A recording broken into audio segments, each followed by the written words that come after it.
The President extends heartfelt condolences following the untimely death of Iranian President Dr. Ibrahim Raisi.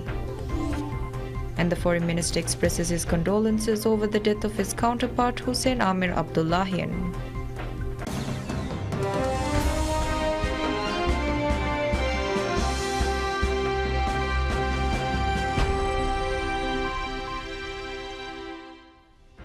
Welcome to the English News. I'm your host Malak Ahmed Fayaz. Now for the news in detail.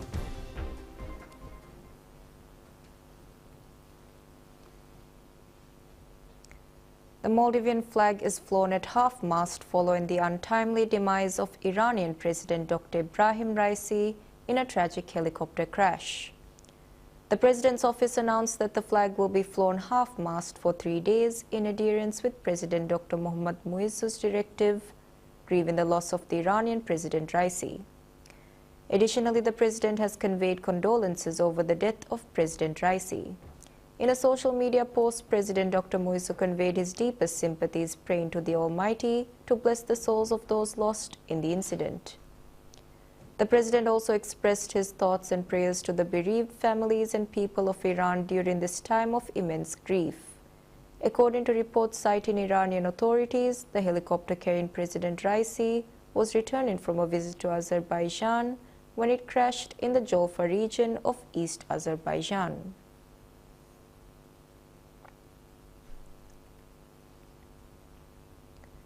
President Dr. Mohammad Muizzu expresses sorrow and extended heartfelt condolences following the untimely death of Iranian President Dr. Said Ibrahim Raisi in a tragic helicopter crash. The crash also claimed the lives of Iran's Foreign Minister Abdullahian and other senior officials. In a post on social media, President Muizzu conveyed his deepest sympathies, praying to the Almighty to bless the souls of those lost in the incident and grant them Jannatul Firdaus. He extended his thoughts and prayers to the bereaved families and the people of Iran during this time of profound grief. President Muizzu emphasized the solidarity of the Maldivian government and its people with Iran, underscoring support in this period of mourning. He acknowledged the devastating impact of the accident and reinforced the Maldives' commitment to stand in by Iran in the face of this tragedy. The expression of condolences comes amidst ongoing efforts to Iran to cope with the loss of their leader and other senior officials, highlighting the shared grief and unity between the two nations during this difficult time. The Minister of Foreign Affairs Moussa Zamir expresses sorrow and heartfelt condolences following the untimely death of Iranian Foreign Minister Hossein Amir Abdullahian in a tragic helicopter crash. In a social media post, Minister Zamir conveyed his deep sorrow over the helicopter crash that claimed the lives of Iran's President and Foreign Minister. He further highlighted Foreign Minister Amir Abdullahian's proactive efforts in strengthening the bilateral ties between the Maldives and Iran, commending him for his unwavering commitment and diligent efforts in promoting foreign policies. Moreover, the minister also extended his deepest sympathies and prayers to the Almighty to bless the souls of those lost in the incident. The helicopter, which was carrying Iranian President Ibrahim Raisi and Foreign Minister Amir Abdullahian, crashed in the Jolfa region of East Azerbaijan.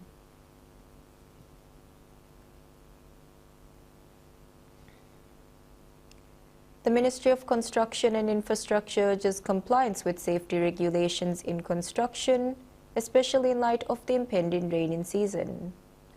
In a statement, the ministry underscored the paramount importance of taking timely precautionary measures, such as securing items on construction sites that could be displaced by harsh winds and heavy rainfall.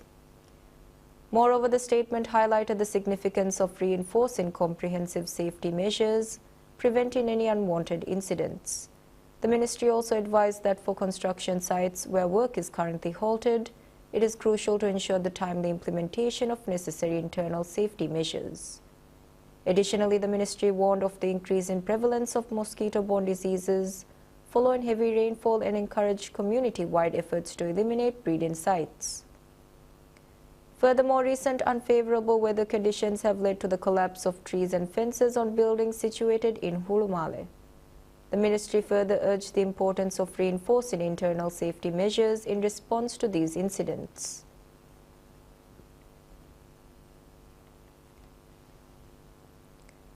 Minister of Islamic Affairs Dr. Muhammad Shahim Ali Said affirms the finalization of all the necessary preparations and arrangements for the pilgrims traveling to perform Hajj pilgrimage this year.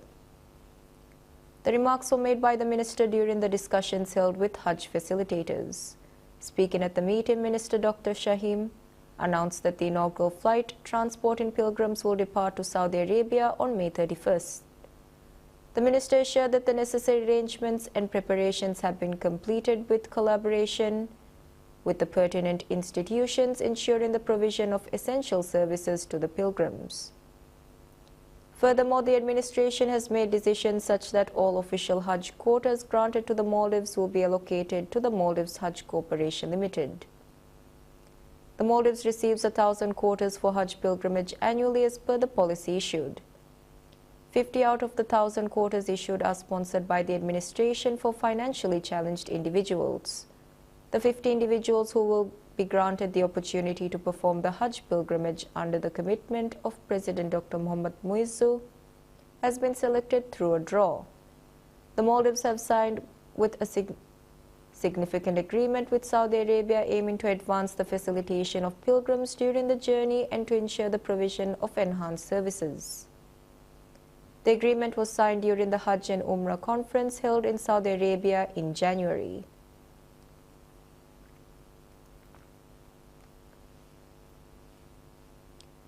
Minister of Islamic Affairs Dr. Muhammad Shahim Ali Said says the Ministry of Islamic Affairs of Saudi Arabia and the Maldives will conduct many Islam-related research and scientific programs.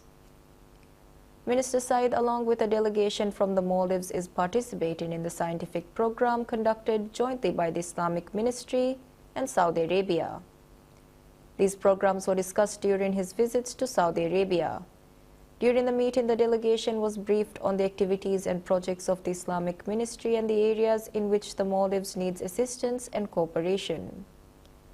Referring to the projects already started by Saudi Arabia and the Islamic Ministry, Minister Said said that the training of khatibs, scholars and those who need to impart religious knowledge will be trained. He said that the two countries discussed joint scientific and social projects. Additionally, Minister Said said the purpose of such programs is to explain the true Islamic faith, instill the noble principle of Islamic moderation and raise awareness against extremist principles. He said that such programs have also been discussed for scholars, youth and associations. He also said that the two countries will also conduct many joint programs in the future. Furthermore, Minister Said said that the scientific programs being conducted in collaboration with Saudi Arabia are the result of his visits to the country.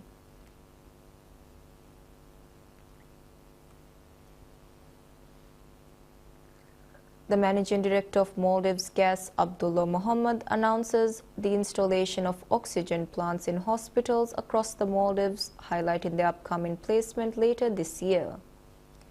Speaking on a program aired on PSMNEWS, Muhammad underscored that the oxygen currently optimized by the health sector and produced in Tilafushikaf Atoll, confirming that oxygen plants are already situated at Indira Gandhi Memorial Hospital at Kurudufushi Regional Hospital. However, efforts are underway to ensure that swift and timely delivery of oxygen to hospitals and regional health centers across the atolls. Moreover, Abdullah Muhammad also shed light on the ongoing discussions between Maldives Gas and the Ministry of Health to facilitate the provision of oxygen to larger hospitals, emphasizing that one of the new oxygen plants will be established in a specific region to enhance accessibility. Oxygen gas is crucial for healthcare and industrial purposes. Maldives Gas initially installed a 99% pure oxygen plant in Tilafushi in 2018 and is currently the only company responsible for supplying oxygen for both health and industrial needs.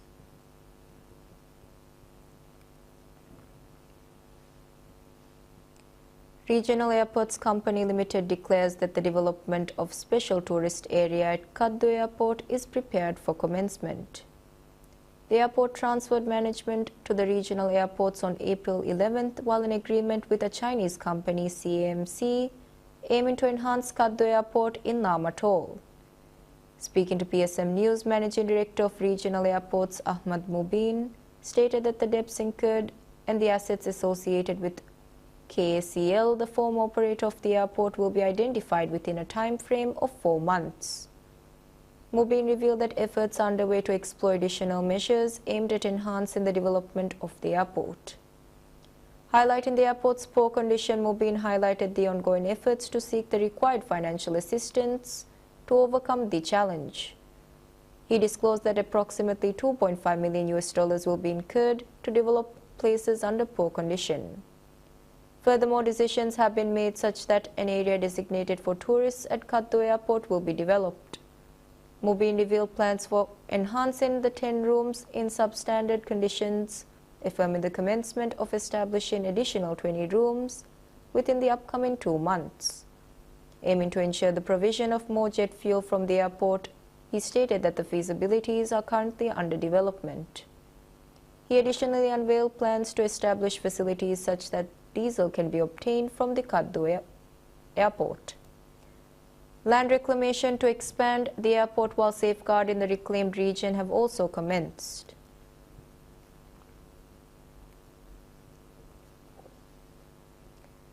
The Ministry of Defense announces that measures will be enforced against any drones flown across the Maldives without the required permits. Moreover, the ministry had previously urged individuals to seek permission before flying drones in areas near airports, as they could pose a threat to air traffic. However, it has recently observed flying of unmanned aerial vehicles, UAVs, or drones in military security areas and near airports. Furthermore, the ministry further emphasized that permit applications should be submitted at least 3 days in advance, excluding non-governmental holidays, to ensure timely processing. It warned that strict actions would be implemented against those who operate drones without the necessary permits.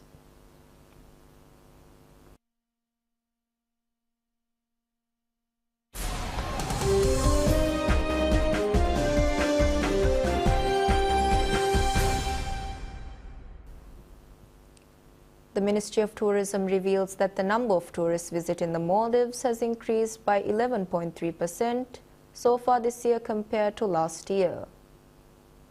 The tourism sector is growing rapidly, and the largest number of tourists are now coming from China. The latest statistics published by the Tourism Ministry show that 846,971 tourists visited the Maldives as of May 18th, compared to the 761,173 tourist arrivals during the same period last year. Therefore, the number of tourists visiting the Maldives has increased by 85,798 so far this year, an increase of 11.3%. The largest number of tourists visited the Maldives from China, with 95,000 tourist arrivals, while 85,000 tourists visited from Russia, 81,000 visited from the United Kingdom UK, 74,000 visited from Italy, and 67,000 visited from Germany. A total of 1,193 tourist establishments are open in the Maldives, consisting of 62,501 beds, according to the Tourism Ministry. The Maldives aims to attract 2 million tourists this year. The Maldives Marketing and Public Relations Corporation (MMPRC) has achieved 25% of its tourism target in the first 4 months of this year. Equities rise extend in a rally in New York that saw the Dow close at a record high, with sentiment boosted by China's plan to support its struggling property sector and hopes for U.S. interest rate cut. The announcement out of Beijing provided a much-needed boost to the country's ailing developers, many of whom are drowning in a sea of debt. The multi-billion-dollar plan, as well as an easing of deposit requirements for buyers, fueled optimism for the outlook in the world's number 2 economy, which has been hobbled by the property crisis. While analysts have warned the package of proposals was still too small to solve the problem and might not go far enough, traders continued to buy up risk assets. Nomura Holdings analysts said that they believe the policy package is just the beginning of the central government's efforts to turn the sector around. Hong Kong extended its recent gains through some Chinese developers fell on profit-taking after soaring in the previous session. Shanghai, Tokyo, Sydney, Seoul, Mumbai, Wellington, Taipei, Manila and Jakarta also advanced. Bangkok edged slightly higher as data showed the Thai economy grew more than expected in the first quarter, but at a slower pace than the previous 3 months. London, Paris and Frankfurt opened higher. The positive start to the week came after Dow ended up 40,000 for the first time, while the S&P 500 also rose. Investors are now looking forward to the release of minutes from the Federal Reserve's May policy decision, hoping for some insight into the thinking of decision makers. The release comes after data last week showed inflation easing in April, reviving hopes the central bank would cut rates twice this year. That came after rising more than expected in the previous 3 months. Analysts forecast 2 reductions before January, with more over the next 2 years.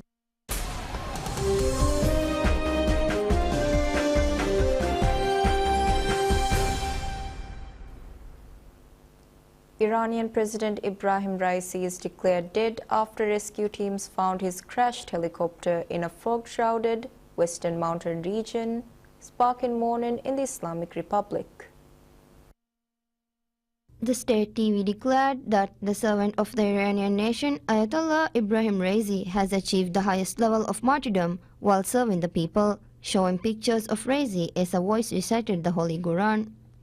The ultra-conservative Raisi had been in office since 2021 during a time that has seen Iran rocked by mass protests, economic crisis deepened by US sanctions, and armed exchanges with arch-enemy Israel. Condolences came in from Palestinian militant group Hamas, Lebanon's Hezbollah, and from Syria, all members of the so-called Axis of Resistance against Israel, at a time of high Middle East tensions over the Gaza war. Supreme Leader Ayatollah Ali Khamenei urged Iranians, as the search was still ongoing, to not worry about the leadership of the Islamic Republic, saying there will be no disruption in the country's work. Under the Iranian constitution, First Vice President Mohammad Mukhbar should replace Raisi until presidential elections are held within 50 days. Mukhbar's interim appointment requires the approval of Khamenei, who has the final word in all state affairs. Killed along Raisi were Foreign Minister Hossein Amir Abdullahian, known for his fierce anti-Israel sentiment and skepticism of the West, and 7 others including the pilot, bodyguards, and political and religious officials. Iranian authorities first raised the alarm on Sunday afternoon when they lost contact with Raisi's helicopter as it flew through a fog-shrouded area of the Jolfa region of East Azerbaijan province. Raisi had earlier met Azerbaijan's President Ilham Aliyev on their common border to inaugurate a dam project. On the return trip, only 2 of the 3 helicopters in his convoy landed in the city of Tabriz, setting off a massive search and rescue effort, with multiple foreign governments soon offering help.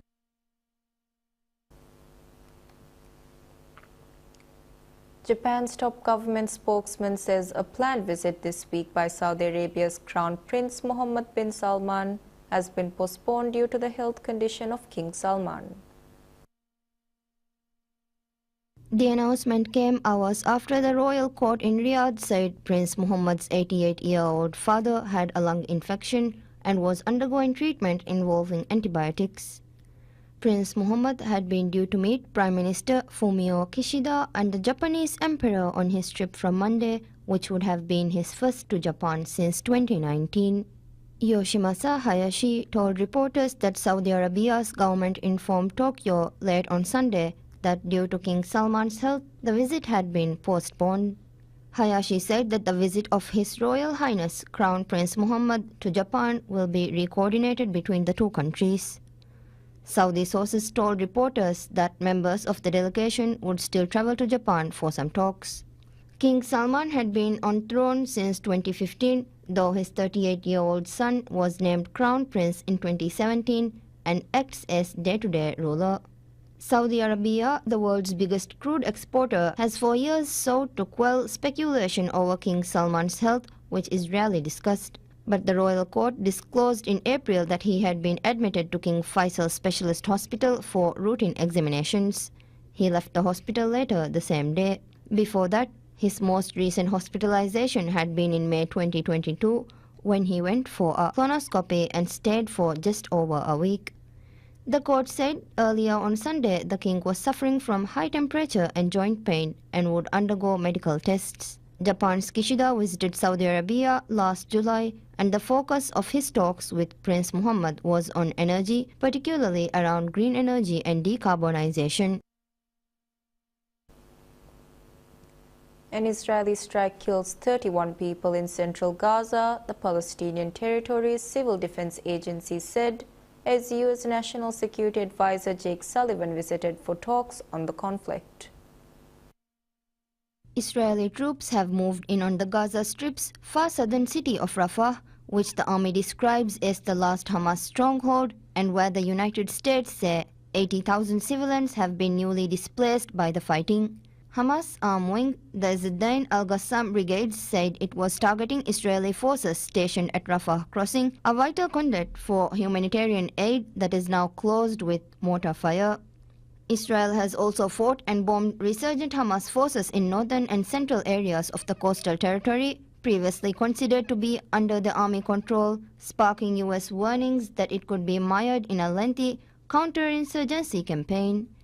In the latest aerial bombardment overnight, Gaza Civil Defense Agency said an Israeli strike had killed 31 people and wounded 20 in a home in the central Nusayrat refugee camp. Israel's military, which on Sunday reported its aircraft had struck dozens of terror targets over the past 24 hours, said it was checking the reports. Witness Yasser Abu Awla told AFP an entire residential complex was destroyed and there are still bodies under the rubble. Israel's Prime Minister Benjamin Netanyahu has vowed to keep fighting Hamas in Gaza following its October 7 attack that sparked the war until the Iran-backed Islamist group is defeated and all remaining hostages are released. But he has faced intense opposition and calls to announce a plan for Gaza's post-war governance from top alley Washington, from mass street protests, and now also from members of his war cabinet. Amid the political turmoil, Sullivan met his Israeli counterpart Zaki Hanagbi and Netanyahu in Jerusalem for talks on the brutal Gaza conflict and post-war scenarios.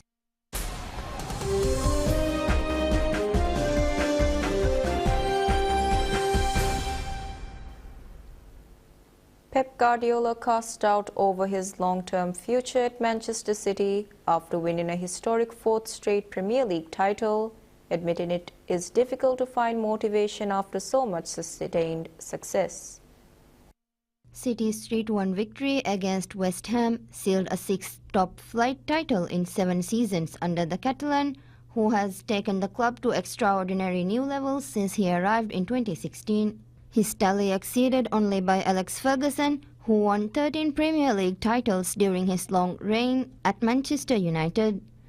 In 2019, City became the first club to win the domestic treble of Premier League, FA Cup and League Cup in the same season, and last year they emulated Manchester United's class of 1999 in winning the treble of Premier League, FA Cup and Champions League, which they lifted for the first time. City are now the first side in English top-flight history to win 4 titles in a row, surpassing the achievements of the great Liverpool and Manchester United teams from previous eras. And next week, they will attempt to become the first English side to win back-to-back domestic doubles when they take on United at Wembley in the FA Cup final. Former Barcelona and Bayern Munich manager Guardiola, 53, has a contract at the Etihad until the end of next season, but his future after that is unclear.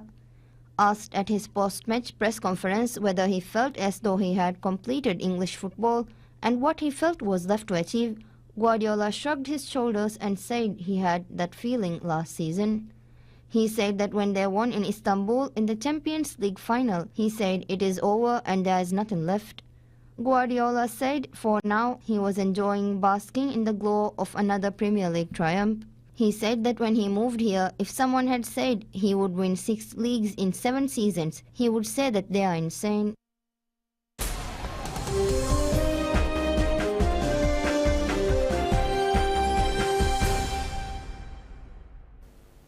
Bird featuring Barry Keoghan as a young dad is an early frontrunner at the Cannes Film Festival with its tough but sweetly fantastical tale of working-class England.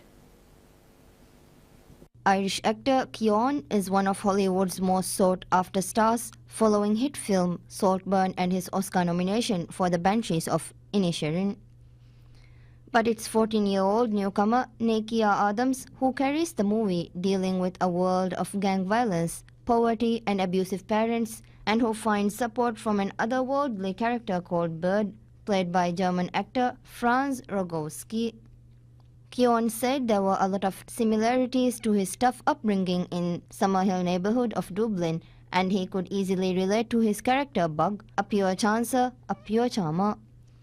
Bird director Arnold is one of Britain's most acclaimed directors, with an Oscar for short film Wasp and 3 jury prizes at Cannes for Red Road, Fish Tank and American Honey.